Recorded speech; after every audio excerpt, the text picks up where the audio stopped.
মানসিক ভারসাম্যহীন ছেলেটির সেবায় ব্যস্ত রাজীব হোসাইন। পরম যত্নে সন্তানের মতো আদর সোহাগ করে খাবার খাওয়াচ্ছেন নূর আলমকে। সেই টানেই রাজীবকে দেখলেই ছুটে আসেন নূর আলম। আমার দেখলে আমি যেখানে থাকি না কেন দূর থেকে চলে আসে আমাকে অন্তর থেকে ভালোবাসে। মানসিক ভারসাম্যহীন নূর আলম চেহারা চালচলন দেখে বয়স আন্দাজ করা ভার। পিরোজপুরে প্রায় 10 বছরের বেশি সময় ধরে আছেন তিনি। আসল বাড়ি কোথায় বা কোথা থেকে এসেছেন সেই খবর কেউ জানে না। দীর্ঘ 10 বছরের ঊর্ধ্বকাল যাবৎ ও এখানেই দেখা যায়, ও ঘোরাফেরা করে এবং বিভৎস অবস্থায় দেখা যায়। কখনো কাঁধে কাঁধ মিলিয়ে বন্ধুর মতো ঘুরে বেড়ায় পার্ক জুড়ে, আবার কখনো একে অপরের সাথে খুনসুটিতে মেতে ওঠে নূর আলম ও রাজীব। আমি যখন ঘুরতে আসি পার্কে, এখানে আমি পায়চারি করি, তখন দেখি এক ভদ্রলোক প্রতিনিয়ত ওর জন্য খাবার নিয়ে আসে, ওকে খাওয়ায়, ওর সাথে হাসি ঠাট্টা করে। এই ছিন্নমূল মানুষের। এদিকে রাজীব হোসাইন পেশায় একজন সরকারি চাকরিজীবী। কারফিউ চলাকালীন সময়ে যখন সব খাবার হোটেল রেস্তোরাঁ বন্ধ ছিল, তখন নিজ বাড়ি থেকে খাবার নিয়ে গেছে নূর আলমের জন্য। বসুন্ধরা টিস্যুতে ছাড়ের ছড়াছড়ি। বসুন্ধরা টিস্যু নিয়ে এলো নিশ্চিত ছাড়।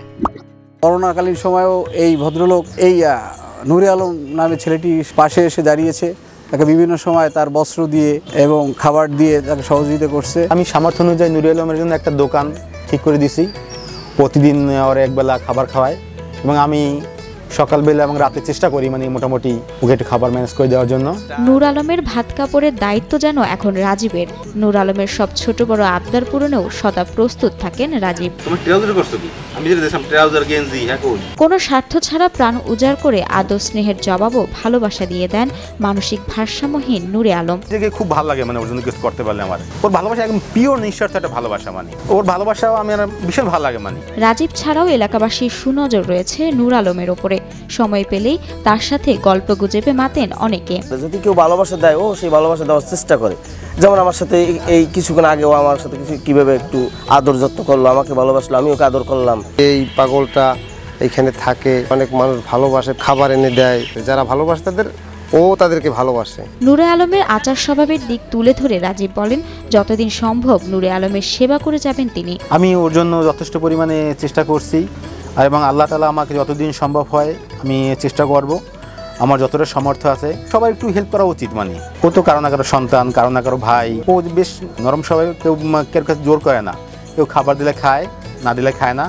কেউ তা কেড়ে নেবে বা এরকমের তেমন কিছু না। দেশের আনাচে কানাচে এমন অনেক নূরে আলম আছে যাদের প্রয়োজন একটু ভালোবাসা আর একটু যত্ন।